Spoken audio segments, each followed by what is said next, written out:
Iran ने आज Israel को फिर धुआं धुआं कर दिया। नेगेव और सेंट्रल इजराइल में ईरान ने क्लस्टर मिसाइलों से हमले किए। ईरान ने क्रूज मिसाइलें पहली बार तीसरे देश की जमीन से चलाकर ट्रंप के होश उड़ा दिए।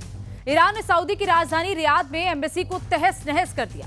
इजराइल ने तगड़ा पलटवार करते हुए ईरान की 3 पेट्रोकेमिकल कंपनियों को तबाह कर दिया। इजराइल ने बुशर न्यूक्लियर पावर प्लांट पर चौथी बार भीषण बमबारी की। ईरान ने कहा कि रेडिएशन हुआ तो तेहरान से पहले रियाद, अबू धाबी और दोहा जैसे शहर तबाह होंगे। युद्ध अब बहुत बड़े विनाश की तरफ बढ़ता जा रहा है। ईरान की मिसाइलें खत्म नहीं हो रही हैं।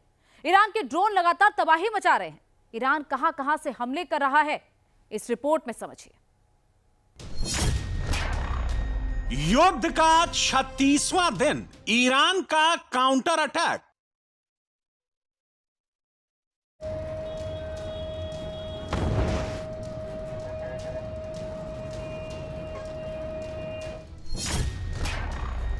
ट्रंप ने मुस्तफा को फ्लावर समझने की भूल की, वो फायर निकला।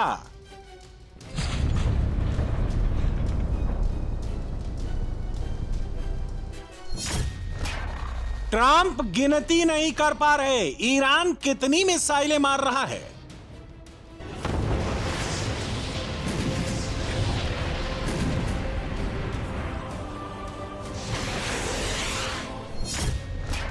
ट्रंप जितनी मिसाइलें नष्ट कर रहे हैं, ईरान उससे ज्यादा बना रहा है।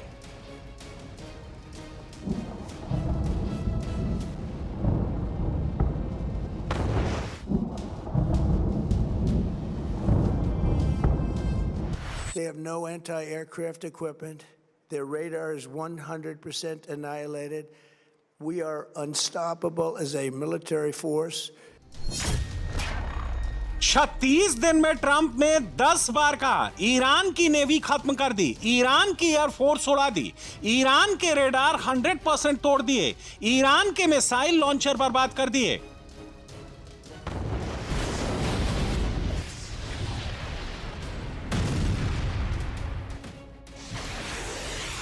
अगर ट्रंप का दावा सच है तो फिर ईरान कैसे युद्ध में अमेरिका का धुआं उड़ा रहा है?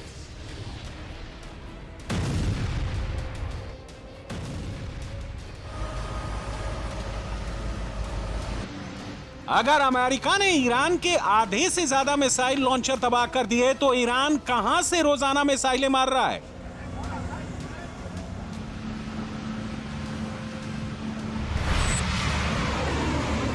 युद्ध के 5वें हफ्ते में ईरान ने तीसरे देश की धरती से अमेरिकी बेसों पर मिसाइल अटैक शुरू कर दिए हैं। ट्रंप के लिए यह परिकल्पना से परे है। ये ईरान की क्रूज मिसाइलें हैं जिन्हें इराक के शिया मिलिशिया ग्रुप लॉन्च कर रहे हैं। मतलब ईरान के पास मिसाइलों का इतना जखीरा अब भी है कि वो खुद तो फायर कर ही रहा है, अपने सहयोगी मिलिशिया संगठनों को भी दे रहा है।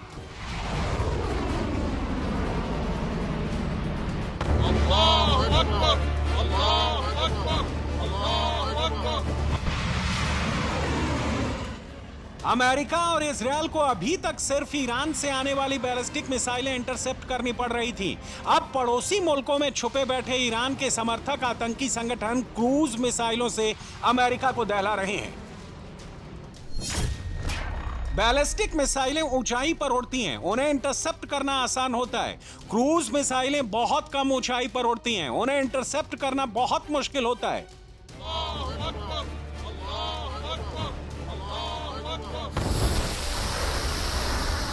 बीती रात इराक से अमेरिकी ठिकानों पर एडवांस ड्रोन लॉन्च किए गए। इसकी मिलिशिया ने ईरान में बने ड्रोन अमेरिकी और इजरायली ठिकानों पर फायर किए।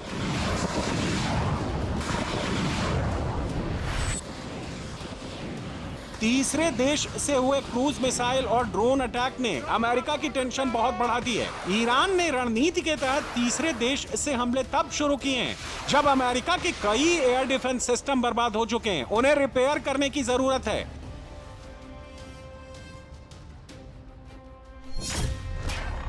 अमेरिका और इजरायल ने 36 दिन में ईरान पर जो 13,000 हमले किए, क्या वो बर्बाद चले गए? ईरानी मिसाइलों के प्रोडक्शन यूनिट को इन हमलों से कोई नुकसान नहीं हुआ। ईरान के मिसाइल लॉन्चरों को कोई नुकसान नहीं हुआ।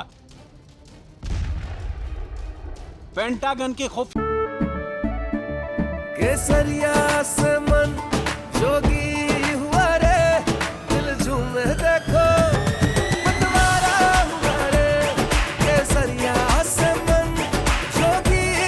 हर पल मनाओ केसरी त्योहार।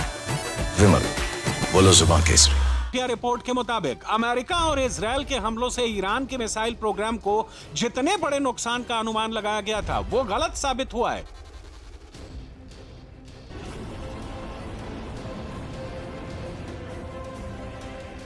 ईरान का मिसाइल प्रोग्राम ज्यादातर पहाड़ों के नीचे बने गहरे बंकरों में चलता है। अमेरिका और इजराइल ने ज्यादातर उन एग्जिट गेट पर बमबारी की है जहां से ईरान लॉन्चर निकालता है और हमला करता है, फिर उन्हीं बंकरों में लॉन्चर छुपा देता है। अमेरिका के बॉमर अंडरग्राउंड बंकरों के जिन एग्जिट गेट पर 5000 पाउंड के बम गिराते हैं, ईरान बहुत जल्द उस मलबे को साफ कर एग्जिट गेटों को रिपेयर कर लेता है, फिर वहां से हमले शुरू कर देता है। ईरान ने कई बार तो कुछ घंटे में ही बंकरों और मिसाइल साइलों को रिपेयर कर वहां से हमले शुरू कर दिए।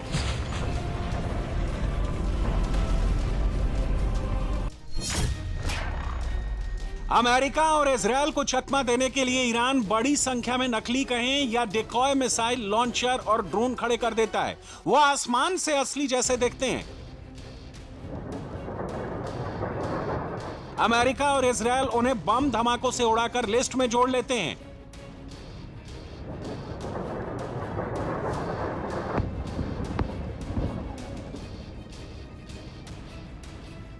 They have no anti-aircraft equipment. Their radar is 100% annihilated. We are unstoppable as a military force. The nuclear sites that we obliterated with the B-2 bombers have been hit so hard that it would take months to get near the nuclear dust, and we have it under intense satellite surveillance and control. If we see them make a move, even a move for it, we'll hit them with missiles very hard again. We have all the cards, they have none. America ने Iran की missile क्षमता को खत्म करने के लिए Tehran, Isfahan, खोरदाद, करमनशाह और शिराज में बहुत बमबारी की।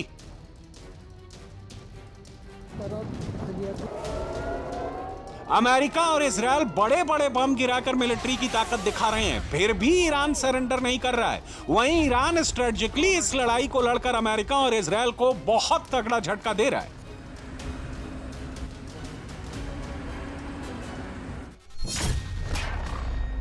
ईरान खाड़ी में एनर्जी इंफ्रास्ट्रक्चर पर हमले कर रहा है, अमेरिका की एम्बेसी पर हमले कर रहा है, डेटा सेंटर को टारगेट कर रहा है, रेडार सिस्टम को तबाह कर रहा है, रिफ्यूलिंग टैंकर को उड़ा रहा है। ये तस्वीरें सऊदी अरब की राजधानी रियाद की हैं। यहां अमेरिकी एम्बेसी पर ईरान ने ड्रोन अटैक किए हैं। अमेरिका ने शुरू में छुपा लिया कि ड्रोन अटैक में एम्बेसी को ज्यादा नुकसान नहीं हुआ। अब जो तस्वीरें आई हैं वो अमेरिका की नींद हराम करने के लिए काफी हैं।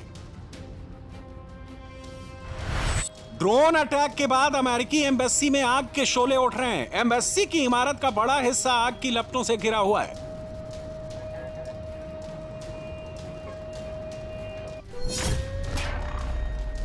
ईरान ने रियाद एम्बेसी पर हमला रात 1:30 बजे किया। ऐसा जानबूझकर किया गया ताकि ज्यादा से ज्यादा लोगों को मारा जा सके। रात में एम्बेसी के कर्मचारी सोए हुए थे। ड्रोन हमले में एम्बेसी की 3 मंजिलें बुरी तरह से जल गईं। CIA स्टेशन भी जलकर राख हो गया। ईरान ने इस हमले में ऐसी टेक्नोलॉजिकल सुप्रीमेसी दिखाई जिसे सुनकर अमेरिका के बड़े बड़े नेताओं और जनरल के होश उड़ गए। उन्हें यकीन नहीं हुआ कि ईरान ने ड्रोन टेक्नोलॉजी में इतनी महारत हासिल कर ली है। रियाद एम्बेसी अटैक में ईरान की तकनीकी दक्षता क्या थी वो समझिए। ईरान ने इस हमले में सिर्फ 2 ड्रोन दागे। पहला ड्रोन छत पर गिरा और लिंटर को फोड़कर सुराग बना दिया। ईरान ने थोड़ी देर बाद दूसरा ड्रोन लॉन्च किया। यह ड्रोन उसी सुराग से नीचे आया और धमाके के साथ फट गया, जिससे रियाद एम्बेसी धू धू कर जलने लगी। ईरान ने दुबई में अब उस बिल्डिंग को निशाना बनाया है जहां ओरेकल का दफ्तर है। ओरेकल का दफ्तर दुबई के इंटरनेट सिटी में स्थित है।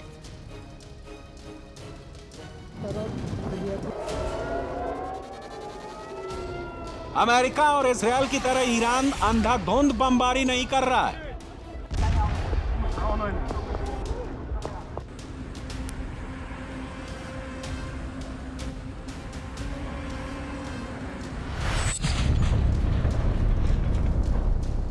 ईरान बहुत सोच समझकर प्लानिंग के साथ युद्ध लड़ रहा है। ईरान जानता है कि वो मिलिट्री ताकत में अमेरिका को हरा नहीं सकता है। अगर स्ट्रेटेजिकली लड़ेगा तो युद्ध को लंबा खींचकर अमेरिका को घुटनों पर ला सकता है। ईरान इसीलिए मिडिल ईस्ट में अमेरिका के patriot air defence, third air defence, ईंधन भरने वाले तेल जहाजों KC-130 को निशाना बना रहा है। Iran Saudi, UAE, Kuwait, Qatar और बहरीन के ऊर्जा ठिकानों को ठोक रहा है। डीसैलिनेशन प्लांट को टारगेट कर रहा है। ट्रंप ने सोचा था 4 हफ्तों में ईरान की मिसाइल पावर इतनी कम हो जाएगी जिससे वो दबाव में सरेंडर कर दे। इजरायल ने सोचा था उसकी टॉप लीडरशिप और मिलिट्री लीडरशिप को खत्म कर ईरान को घुटनों पर ला देगा। 36 दिन में ईरान ने 60 से ज्यादा लीडर और अफसर खोए, फिर भी युद्ध में पीछे नहीं हटा। We are in this military operation, so powerful, so brilliant, against one of the most powerful countries for 32 days. And the country has been eviscerated. Report के मुताबिक युद्ध शुरू होने के समय ईरान के जखीरे में 3000 से ज्यादा मिसाइलें थी। ईरान हर महीने 100 के करीब नई मिसाइलें बनाता है।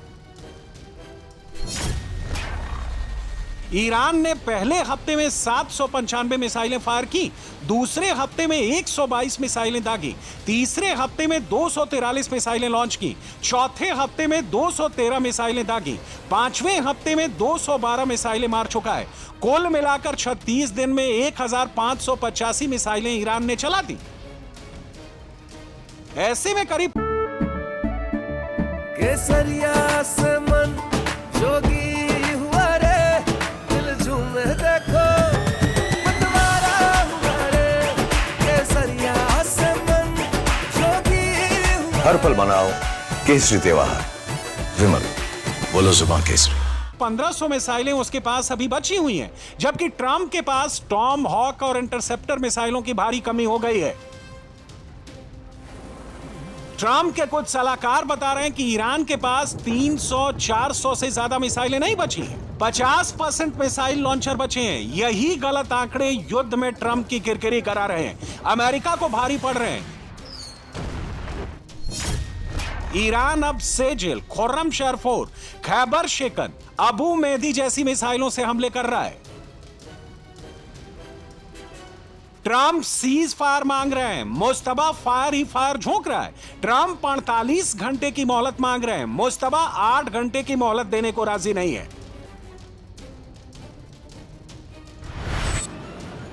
ट्रंप युद्ध से भागने का बहाना ढूंढ रहे हैं, मुस्तबा उन्हें तभी जाने देगा जब वो हार मान लेंगे। ईरान मिडिल ईस्ट में अमेरिका की दादागिरी को खत्म करके ही युद्ध खत्म करेगा। I think it's Trump tweeting to try and keep markets calm and to say that he expects an answer from Iran. His deadline, by the way, is April the 6th. So it's only a few days away when after which, if the strait wasn't cleared, he threatened really widespread attacks on industrial infrastructure and power inside Iran.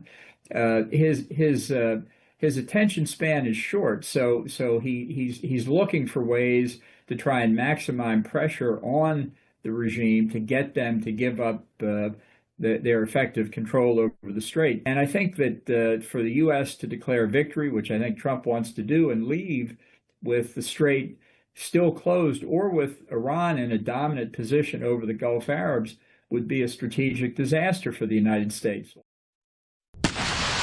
Iran ने drone warfare में America और Israel को रुला दिया है। Iran का सस्ता drone America के महंगे से महंगे हथियारों को बौना साबित कर रहा है।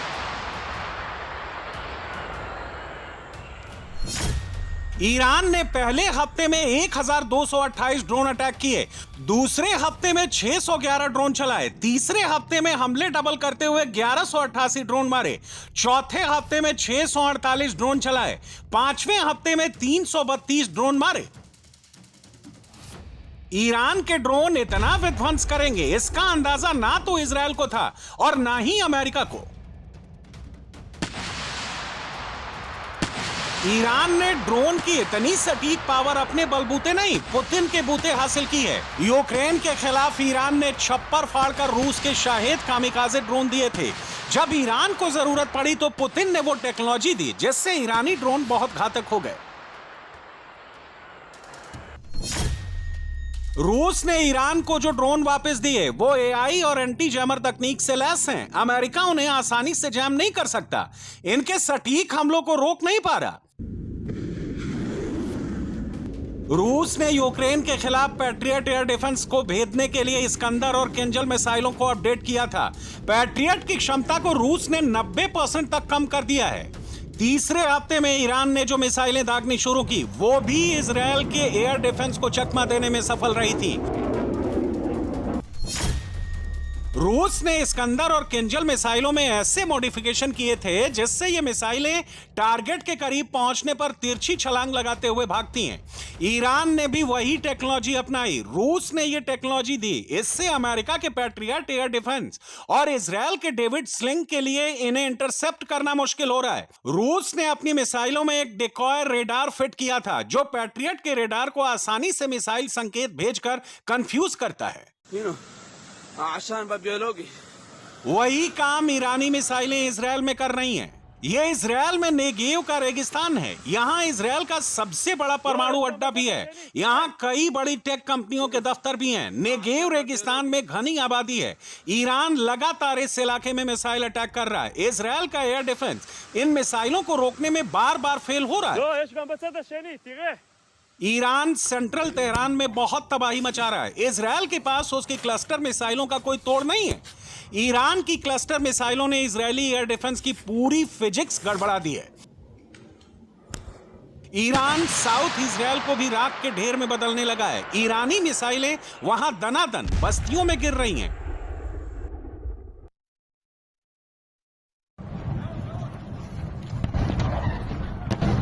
युद्ध का 5वां हफ्ता घनघोर तबाही की तरफ बढ़ रहा है। इजरायल ने भी बहुत तगड़ा काउंटर अटैक तेहरान पर किया है। तेहरान के एनर्जी इंफ्रास्ट्रक्चर को इजरायल ने निशाना बनाया है।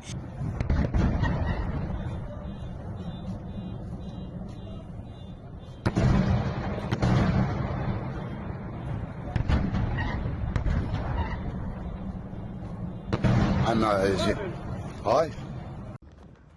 इजरायल बस्तियों को टारगेट नहीं कर रहा। बस्ती के पार पहाड़ों में भारी बमबारी कर रहा है जहां ईरान के ऊर्जा सेक्टर की कंपनियां हैं। इजरायल ने चौथी बार ईरान के बुशर न्यूक्लियर पावर प्लांट पर हमला किया है। ईरान के विदेश मंत्री अब्बास अरागची ने इसकी तुलना यूक्रेन के ज़पोरिज़िया न्यूक्लियर पावर प्लांट से की है। ईरान का दावा है कि अगर इससे रेडिएशन लीक हुआ तो तेहरान से ज्यादा तबाही जीसीसी यानी खाड़ी सहयोग परिषद की राजधानी रियाद को होगी। अगर हवाएं 50 किलोमीटर प्रति घंटा की स्पीड से चलेंगी तो कुवैत सिटी तक रेडिएशन पहुंचने में 5 घंटे लगेंगे। रेडिएशन संयुक्त अरब अमीरात की राजधानी अबू धाबी पहुंचने में 10 घंटे लगेंगे। कतर की राजधानी दोहा पहुंचने में 10 से 12 घंटे लगेंगे। ईरान ने जिस तरह से इजरायल की न्यूक्लियर सिटी डिमोना को बार बार टारगेट किया है, अब नेतन्याहू न्यूक्लियर का बदला न्यूक्लियर से लेने पर आमादा हैं। डिमोना में लगी आग अब बुशर को झुलसा रही है। ये फारस की खाड़ी में स्थित बुशर प्लांट की नई सैटेलाइट तस्वीरें हैं। प्लांट में कई जगह पर काले निशान दिखाई पड़ रहे हैं जो बमबारी की केसरिया से मन जोगी हुआ रे, दिल झूमे देखो मतवारा हुआ रे। केसरिया से मन जोगी हुआ। हर पल मनाओ केसरी त्योहार। विमल, बोलो जुबान केसरी। वजह से बने हैं। हालांकि अभी तक बुशर से रेडिएशन लीक होने का कोई खतरा नहीं है, मगर जिस रफ्तार से अब अमेरिका और इजरायल बम गिरा रहे हैं उससे ईरानी जनता बहुत डरी हुई है।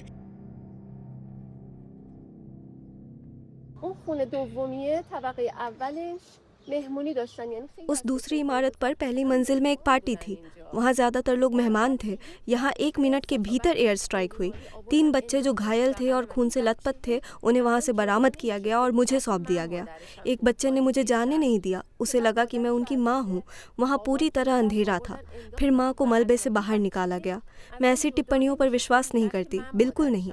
जब हम पाषाण युग में थे तब भी हम अमेरिकियों से अधिक प्रोग्रेसिव थे। जब आप अपनी मातृभूमि से प्यार करते हैं तो आपको अपने घरों से निकले इस मलबे से भी प्यार होगा।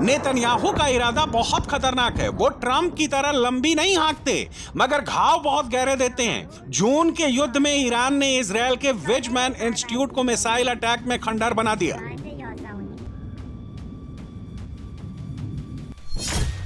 इस बार नेतन्याहू ने 100 साल पुराने पाश्चर इंस्टीट्यूट को समतल कर वेजमैन में हमले का बदला ले लिया है। नेतन्याहू ने दूसरे फ्रंट पर भी भयंकर हमले शुरू कर दिए हैं। बेरूत में ईरान का सपोर्ट करने वाले जितने भी लोग हैं, नेतन्याहू चुन चुन कर उनका सफाया कर रहे हैं।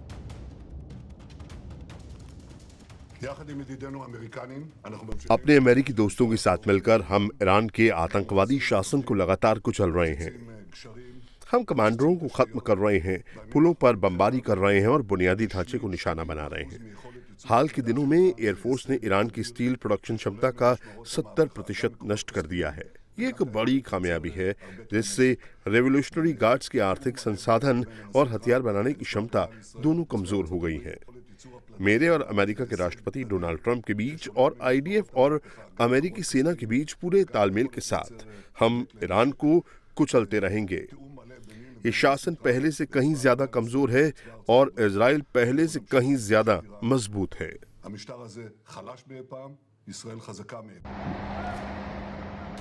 इराक में शिया मिलिशिया संगठन पीएमएफ ने अमेरिकी दूतावास समेत कई जगह पर हमले किए। अब अमेरिका ने मोसूल में पीएमएफ का हेडक्वार्टर उड़ा दिया है। अमेरिका ने मोसूल में पीएमएफ का हेडक्वार्टर ऐसे समय पर उड़ाया है जब हजारों शिया आतंकी ईरान के बॉर्डर पर खड़े हैं। इन्होंने अमेरिका और इजरायल के खिलाफ जिहाद का नारा दिया है। ईरान में जो लोग भी सड़क पर इस्लामिक रिजीम के खिलाफ उतरते हैं, ये शिया मिलिशिया उन्हें घरों से निकाल कर मारेंगे। पहले ही प्रोटेस्टर के खिलाफ खामेनेई ने इनका इस्तेमाल किया था। ईरान सिर्फ युद्ध नहीं, रणनीति में बहुत भारी पड़ रहा है। कहां हथियार चलाने हैं, कहां डिप्लोमेसी से जीतना है, कहां आतंकी संगठनों की मदद लेनी है। ईरान का हर दांव सही बैठ रहा है। युद्ध में ईरान को पहली बार डिप्लोमेटिक जीत मिली है। चीन, रूस शुरू से ईरान के साथ हैं। अब फ्रांस भी ईरान के साथ खड़ा हो गया है। अब वीटो पावर ईरान के पक्ष में है। फ्रांस ने रिजीम चेंज के फॉर्मूले पर भी ट्रंप को खरी खरी सुनाते हुए कहा है, अमेरिका कौन होता है तेहरान में रिजीम बदलने वाला? यह काम ईरानी लोगों का है, वही करें। The day you say, I don't like your regime, I don't like your organization, I consider you are threatening your neighbor, so I will intervene and bomb you. You open a Pandora box. Iran is a very bad regime. No discussion about that. I disagree with them on a lot of topics. But I don't believe that we will fix the situation just by bombings or by military operations. Look at what happened with this type of operation in Iraq, in Afghanistan, in Libya. We never delivered. Never. Even after 20 years. So you have to respect the sovereignty of people. If people want to change a regime, they want to react, step up, they can do so. Trump Hormuz पर कब्जा करना चाहते हैं। अब France समेत तमाम देश America की रणनीति के खिलाफ हैं। वो चाहते हैं कि हॉर्मूज पर कंट्रोल का फैसला ईरान करे। अब पुतिन ने बहुत बड़ा धमाका कर दिया है। पुतिन ने कहा है कि उन्हें तेल बेचने के लिए किसी के परमिशन की जरूरत नहीं है। यह सीधा ट्रंप पर हमला है। अमेरिका की पेट्रो डॉलर से होने वाली अरबों खरबों की कमाई पर चोट है। जाहिर है युद्ध अभी ठंडा नहीं होने वाला। युद्ध अप्रैल में और भड़कने वाला है।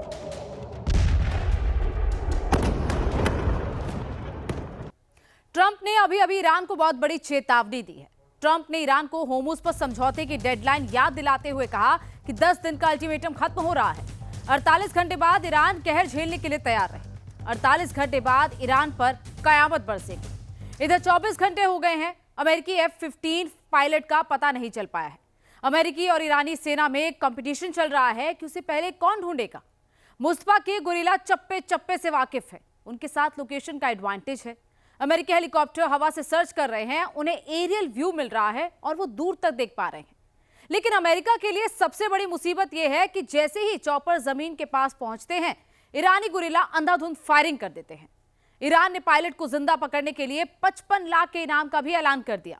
इसके बाद तो गांव के गांव पायलट की खोज में निकल पड़े हैं। लापता पायलट का मुद्दा ट्रंप के लिए युद्ध में सबसे बड़ी आफत बनता जा रहा है, क्योंकि इसकी आग वॉशिंगटन तक पहुंच गई है।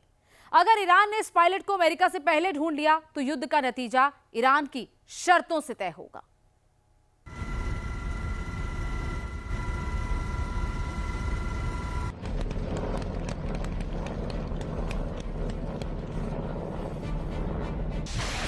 ट्रंप के जेट भाग रहे, मुस्तफा बहुत मार रहे।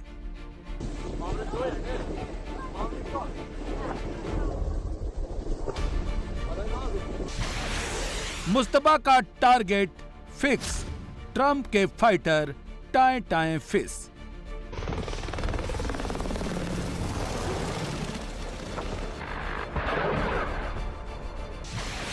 ट्रंप को बड़ा फटका, मुस्तफा ने जोर से पटका।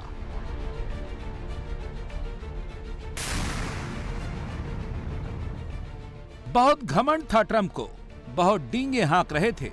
क्या क्या नहीं कहा था, हमने ईरान को तोड़ दिया है, फोड़ दिया है, लेकिन हो क्या रहा है? ट्रंप की सारी हेकड़ी ईरान ने निकाल दी है। ऐसा मारा है कि ट्रंप का फ्यूज उड़ गया है।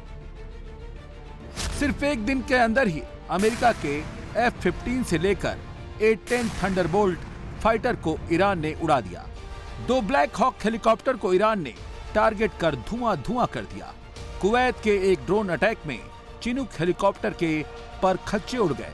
दुनिया का सबसे खतरनाक हेलीकॉप्टर किसी काम का नहीं रहा। सिर्फ 24 घंटे में $50 मिलियन का ईरान ने ट्रंप को फटका दे दिया है। सच्चाई यह है कि पिछले 24 घंटे में जो हुआ उसने ट्रंप के दावों की हवा निकाल दी है। और जो अमेरिकी F-15E को ईरान ने मारा, उसका एक पायलट भी लापता है। अमेरिका को पहला झटका ईरान ने कोहिगुल एह और बोयर अहमद में दिया है, जब एक F-15E स्ट्राइक ईगल को ईरानी मिसाइल ने मार गिराया, जबकि दूसरे में हॉर्मुज स्ट्रेट के पास एक A-10 फाइटर ग्राउंड अटैक में तबाह हो गया।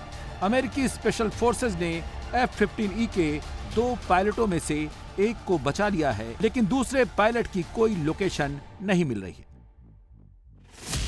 अमेरिका से ज्यादा ईरान के लोग अमेरिकी पायलट को तलाश रहे हैं, क्योंकि उन्हें पता है अगर वो पायलट जिंदा मिल गया तो अमेरिका खुद ब खुद घुटने पर आ जाएगा। इसके लिए ईरान ने भारी भरकम इनाम का ऐलान भी कर दिया है। जो भी अमेरिकी पायलट को ढूंढ कर लाएगा उसे भारी भरकम इनाम दिया जाएगा। कोही गिलुएह और बोयर अहमद के गवर्नर ने अमेरिकी पायलट को पकड़ कर लाने वाले पर 10 अरब तोमान यानी करीब 55 लाख रुपए देने का ऐलान किया है। ईरान के कई बड़े बड़े बिजनेसमैन भी सामने आए हैं और पायलट को ढूंढने के लिए नकद इनाम का ऐलान कर रहे हैं। तवज्जोह बफरमाईद, बीनंदगान अजीज, तवज्जोह बफरमाईद। अहाली उस्तान कोहगिलूय व बोयरहमद, मर्दम अजीज व गैरतमंद, अगर खलबान या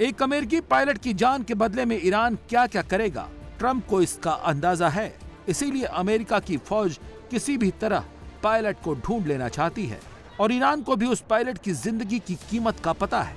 इसीलिए भारी भरकम इनाम का ऐलान किया गया है, जिसकी वजह से वहां पर सैकड़ों लोग अमेरिकी पायलट की तलाश कर रहे हैं।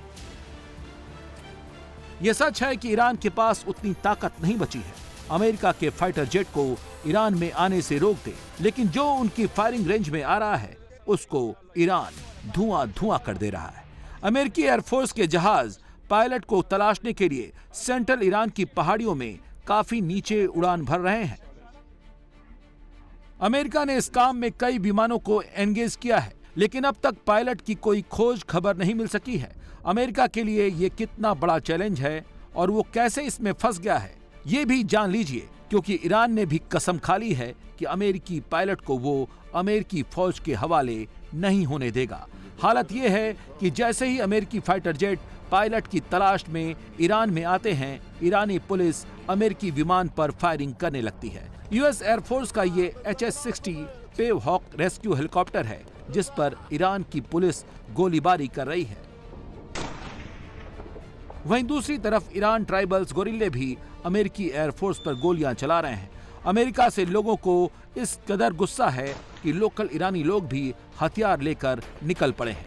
ट्रंप अभी ईरान में ग्राउंड फोर्स उतारने की सोच रहे हैं। उससे पहले ही ईरान ने ट्रंप को चैलेंज का एक ट्रेलर दिखा दिया है। ईरान का दावा है कि फायरिंग में अमेरिका के 2 HS-60W जॉली ग्रीन हेलीकॉप्टर को उसने तबाह कर दिया है। अमेरिका का सबसे मजबूत सिंगल सीट वाला एयरक्राफ्ट है A-10। A-10 को अमेरिकी एयरफोर्स का मजबूत ग्राउंड अटैक विमान माना जाता है, जो जमीनी टारगेट पर घातक हमला करने के लिए जाना जाता है।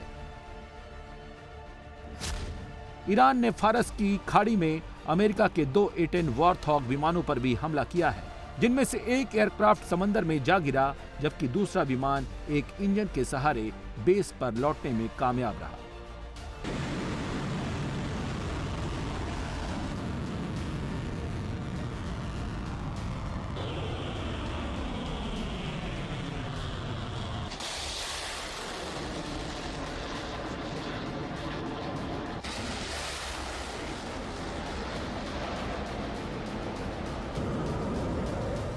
जो ईरान के लिए ट्रंप दावा कर रहे थे, उसकी मिसाइल ताकत खत्म हो गई है।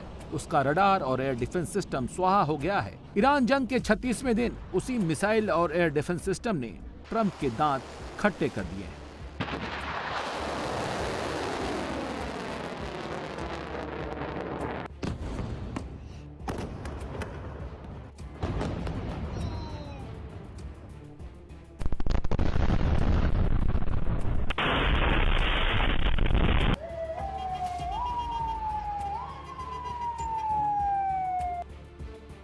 ईरान अब पूरी दुनिया को F-15E के मलबे की तस्वीरें दिखा रहा है।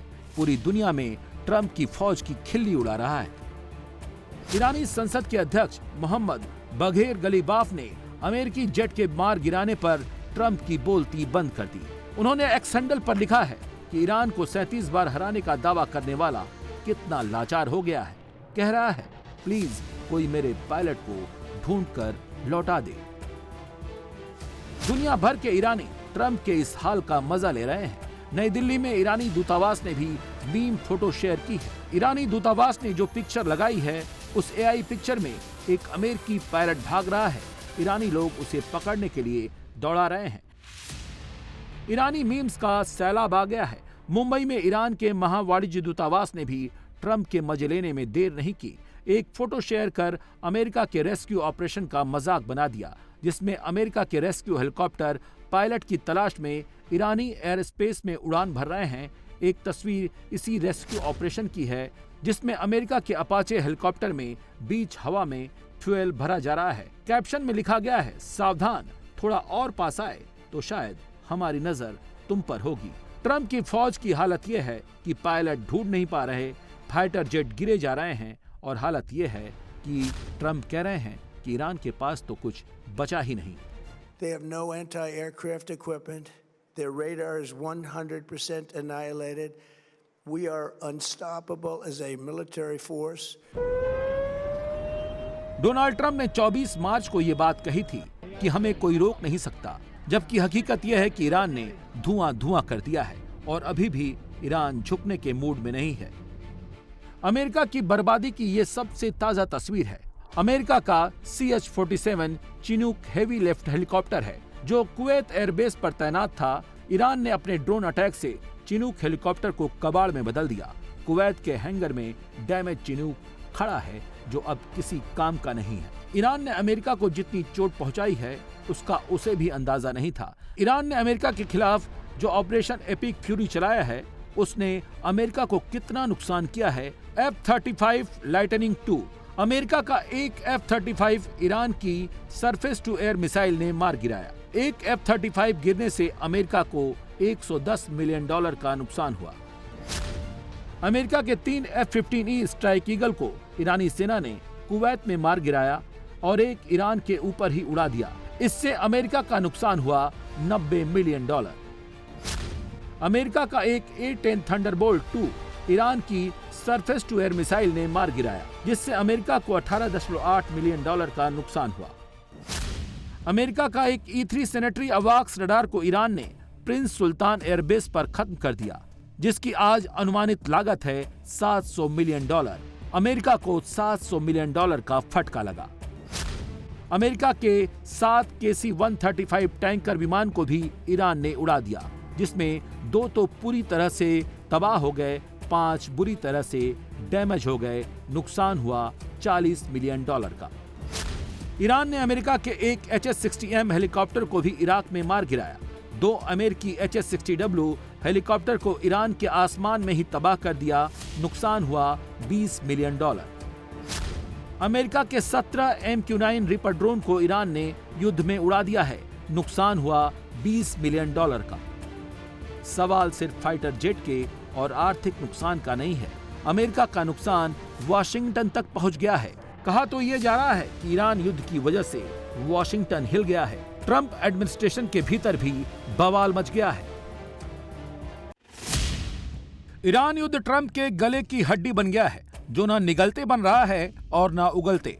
अब इसका असर वॉशिंगटन के भीतर भी नजर आने लगा है। कहा जा रहा है कि ईरान युद्ध की ट्रंप पॉलिसी से ट्रंप सरकार में ही सवाल खड़े हो गए हैं, जिसके बाद अंदर खाने हड़कंप मच गया है।